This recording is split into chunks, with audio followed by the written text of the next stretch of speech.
రాయలసీమ, అందులోనూ కడప జిల్లా. అక్కడ చిన్న వెంతుర్ల అనే ఒక మారుమూల గ్రామం. ఇది ఆ గ్రామంలోని ఒక చిన్న గుడిసె కథ. వినడానికి చిందదే అయినా అణచివేతకు గురైన ఒక సమాజం తలరాతనే మార్చేసిన ఒక స్ఫూర్తిదాయకమైన కథ. పదండి, ఆ కథ ఏమిటో చూద్దాం. చూడండి, ఇదేవో పెద్ద పెద్ద భవనాల గురించో కోటల గురించో చెప్పే కథ కాదు. కేవలం గడ్డితో కప్పిన ఒకే ఒక్క చిన్న గుడిసె కథ.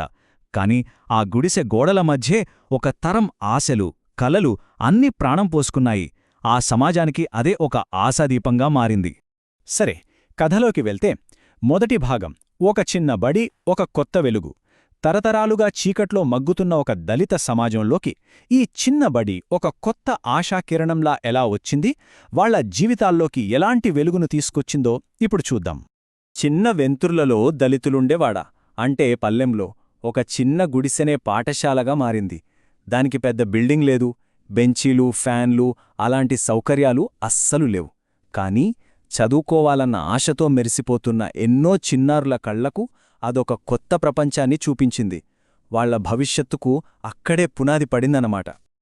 అప్పుడు ఏమైందంటే, ఆ ప్రాంతంలోని దళితులు క్రైస్తవ మతం స్వీకరించారు. దాంతో వాళ్ల జీవితాల్లోకి మిషనరీలు వచ్చారు. అయితే వాళ్లు కేవలం ప్రార్థనలు చేయించి వెళ్ళిపోలేదు. పిల్లల చేతుల్లో బలపాలు, పుస్తకాలు పెట్టారు. మరి పెద్దవాళ్ల గుండెల్లో తరతరాలుగా వాళ్లలో లేని ధైర్యాన్ని నింపారు. ఇది వాళ్ల జీవితంలో ఒక పెద్ద మార్పు. ఇక రెండవ భాగం చీకట్లో దాడి. అయితే ఈ ఎదుగుదల, ఈ మార్పు కొందరికి అస్సలు నచ్చలేదు. వాళ్ల కళ్లల్లో నిప్పులు పోసింది. తమ ఆధిపత్యానికి ఎక్కడ గండిపడుతుందోనని భయపడ్డారు. ఇక్కడినుంచి కథ ఒక చీకటి మలుపు తీసుకుంటుంది. ఎప్పుడైతే దళితుల్లో ఈ చైతన్యం, ఆత్మగౌరవం పెరగడం మొదలైందో, అది అగ్రకులాల ఆధిపత్యానికి ఒక సవాలుగా అనిపించింది. తమ మాటకు ఎదురు లేకుండా ఉండాలి, తమ పట్టు జారిపోకూడదో అనే అసహనంతో వాళ్లు రగిలిపోయారు. ఒక చీకటి రాత్రి అంతే, వాళ్ల అసహనం కాస్త హింసగా మారింది. గుంపుగా ఆ దళిత వాడపై దాడి చేశారు.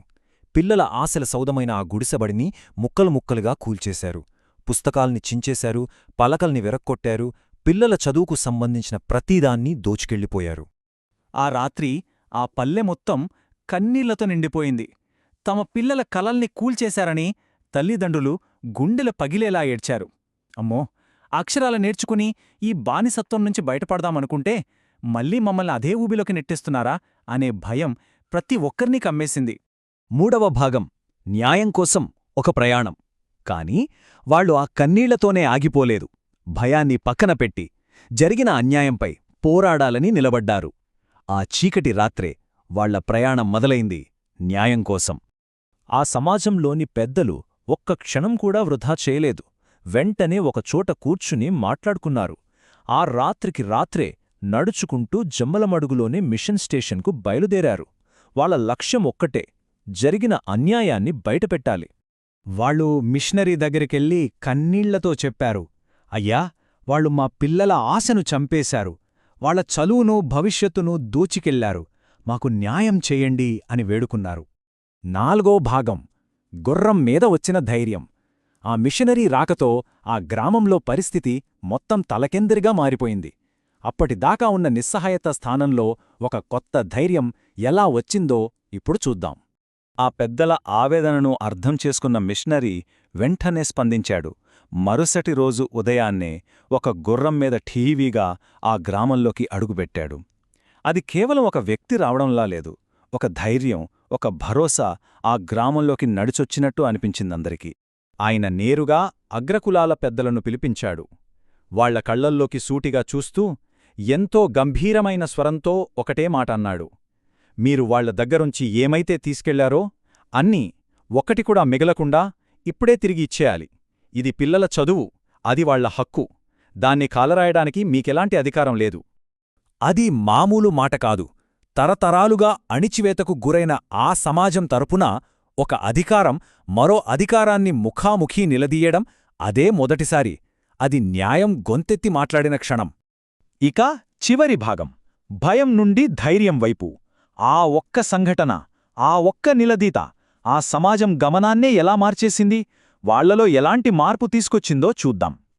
ఆ మిషనరీ మాటల అధికారానికి, ఆ ధైర్యానికి అగ్రకులాలు తల వంచక తప్పలేదు.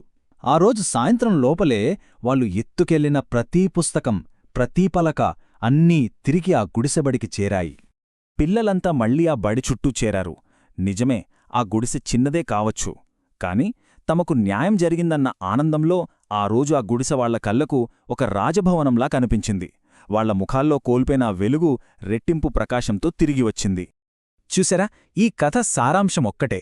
క్రైస్తవం ద్వారా వచ్చిన చైతన్యం మొదట వ్యతిరేకతను ఎదుర్కొన్నా, మిషనరీ రూపంలో వచ్చిన ఆ కొత్త బలం వాళ్ల జీవితాల్లోంచి భయమనే పదాన్ని పూర్తిగా తుడిచేసి ధైర్యమనే పదాన్ని రాసింది. బానిసలుగా బతకాలన్న భయం స్థానంలో హక్కుల కోసం పోరాడగలమన్న బలం వచ్చింది. చివరగా ఈ కథ మన ముందొక పెద్ద ప్రశ్ననుంచుతుంది. ఒక్క రోజులో ధైర్యంగా నిలబడి సాధించిన న్యాయం ఒక తరం మొత్తం తలరాతను నిజంగా మార్చగలదా? ఆ చిన్న గుడిసెలో మొదలైన ఆ వెలుగు తరతరాలకు దారి చూపగలదా? దీని గురించి ఆలోచించండి.